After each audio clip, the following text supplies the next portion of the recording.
Inihain at tinalakay sa 20th regular session ng Sangguniang Panlalawigan ng Nueva Ecija ang dalawang panukalang ordinansa na layong tumulong sa mga bata at mamamayan ng lalawigan pagdating sa edukasyon, nutrisyon at mental health.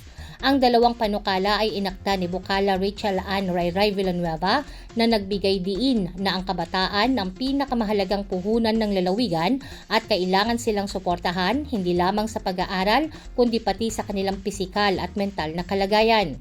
Ang unang panukalang ordinansa ay naglalayong gawing tuloy-tuloy ang Integrated Aral Reading and Feeding Program sa buong lalawigan, na layuning tulungan ang mga batang hirap pa sa pagbabasa at pag-unawa, lalo na sa mga nasa mababang baitang. The province of Nueva Ecija, known as the Rice Valley of the Philippines, continues to value education as the foundation of community development and human progress. Yet, despite the dedication of teachers and parents, recent assessments by the DepEd revealed that many learners, particularly those in the early grades, continue to struggle with basic reading and comprehension skills. Kasabay ng tutoring at literacy activities, bibigyang pansin din ng feeding program o pagpapakain sa mga mag-aaral dahil ayon sa panukala, maraming bata ang pumapasok sa paaralan na gutom at pagod kaya nahihirapang mag-aral.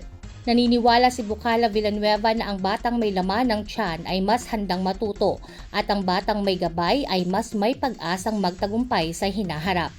Ang ikalawang panukalang ordinansa naman ay tungkol sa Nueva Ecija Mental Health and Wellness Support Program na layong palakasin ang mga serbisyong pang-mental health sa lalawigan sa pamamagitan ng pagtatatag ng Provincial Mental Health and Wellness Council.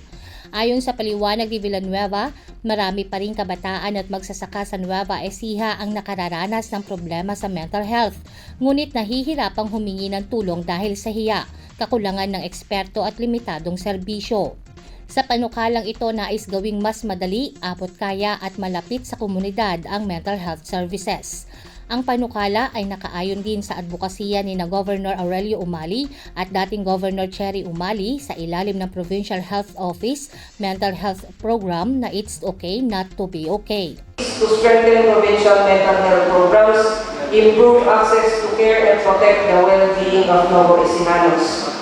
This initiative is aligned with the advocacy of our Governor Aurelio Machas Umali and former Governor Cherry Umali through the Provincial Health Office Mental Health Hotline Program.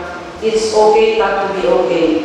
So ang ordinansa po nito, this aims to institutionalize and further strengthen this mental health services to ensure sustainability wider reach and continuous support for Nueva Ecijanos in need. Matapos ang mosyon sa sesyon na aprubahan ng mga titulo ng panukalang ordinansa at ang mga ito ay inirefer na sa mga kaukulang komite para sa mas masusing pag-aaral at talakayan. Kasama sina Jeffrey Gonzalez at Angel Marbo Manlag, Jovelyn Astrero para sa Balitang Unang Sigaw.